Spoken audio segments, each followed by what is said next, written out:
Cette série, c'est vraiment une histoire sans fin.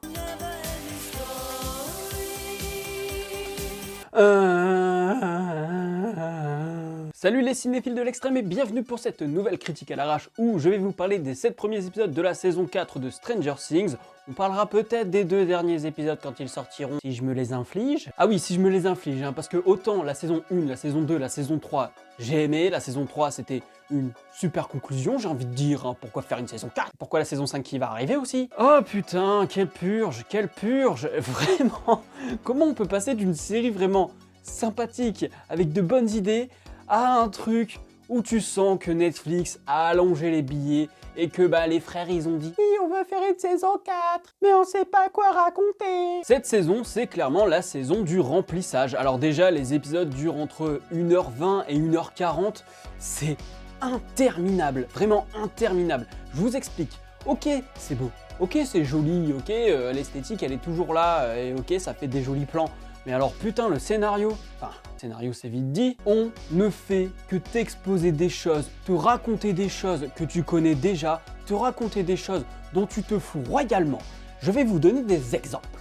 Le premier exemple, c'est celle de notre cher shérif prisonnier dans un goulag, donc en Russie. Tout son arc narratif est composé de choses qu'on connaît déjà ou des choses dont on se fout royalement. C'est clairement un arc narratif qui aurait dû être supprimé et on aurait dû le rencontrer au moment où on va le sauver, ou en tout cas au moment où il va s'échapper. Parce que les trucs là sur un banc où il parle avec un gars et qui dit « Oh là là, oh j'avais une famille, oh là là, oh je suis vraiment nul. » Putain, ça fait 3 saisons qu'on te voit gros, arrête de nous faire un récap, nique ta mère. Et voilà, j'ai encore dit des gros mots, YouTube il va être content. Partagez, likez et commentez pour le référencement du coup. Donc déjà tu peux virer 75% des éléments qui se passent en Russie, clairement. Et je dis pas ça avec de la mauvaise foi, c'est vraiment que en termes de narration, ça n'a rien à faire là. C'est comme dans Vendavision, où t'as Vision qui t'explique tout ce qui s'est passé auparavant, tout ce qui s'est passé dans les films. Du coup, toi, si t'as vu les films, tu sais déjà ce qu'on te raconte. Alors peut-être qu'on pourrait excuser Marvel parce qu'on se dit ils ont peut-être pas vu les films les gens. Mais là,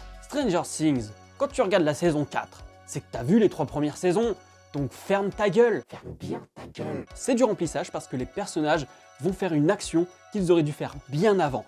Exemple avec la maison de Victor Krill. Pourquoi ils n'y vont que maintenant? Nancy trouve l'archive avec le meurtre et la maison. Il y a une photo de la maison. Ok, ils vont voir Victor Krill pour avoir des informations, ça c'est normal. Mais à partir du moment où tu as l'information dans le journal et que Victor Krill t'explique que sa maison est peut-être hantée, tu te dis peut-être, ce serait bien d'aller visiter la maison. Eh ben non, à la place de ça, eh bien, ils attendent que Max, elle fasse des jolis dessins, qu'il y ait une sorte de puzzle, comme si c'était les Goonies, parce que je le rappelle, Stranger Things, c'est les Goonies avec de l'horreur.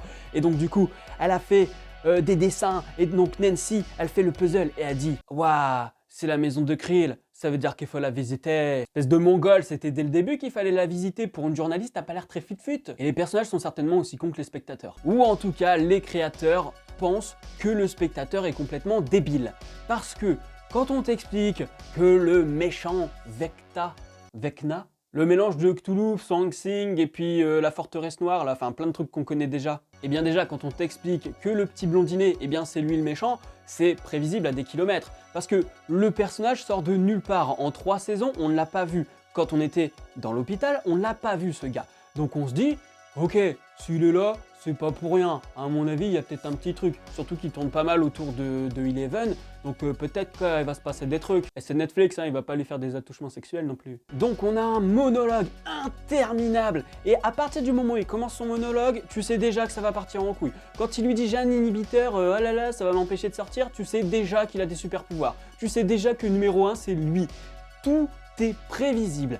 Et en plus de ça, au moment où on te fait la révélation, au cas où si t'es trop con, eh bien on te rajoute du blabla, de la mise en scène, un flashback, pour terminer sur un plan de Vecna avec le tatouage marqué 001, au cas où tu n'aurais pas compris que le blondinet c'est bien Vecna, comme on nous l'explique depuis au moins 20 minutes. Alors oui, au-delà de ça, esthétiquement c'est joli, quand t'as Max qui est poursuivi par Vecna, eh ben c'est joli, en plus t'as la musique de Kate Bush, tu vois, il y a un petit truc.